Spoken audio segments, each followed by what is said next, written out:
Okay, apa yang saya fikirkan sekarang ni adalah bukan fakta pun.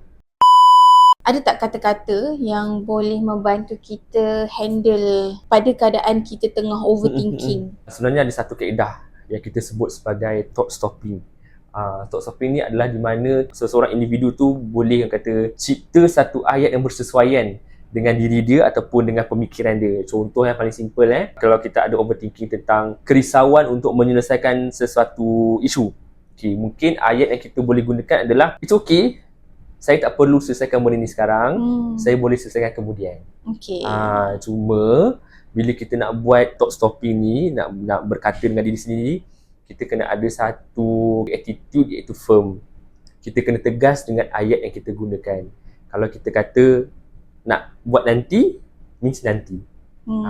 Itu kaedah thought stopping lah yang paling mudah. Ataupun mungkin kalau orang biasa guna, alah nantilah aku fikir, pun boleh juga, yang sesuai dengan diri dia lah.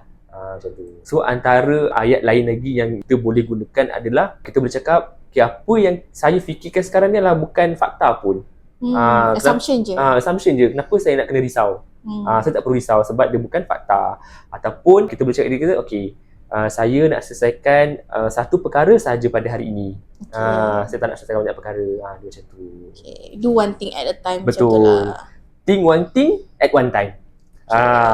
Okay.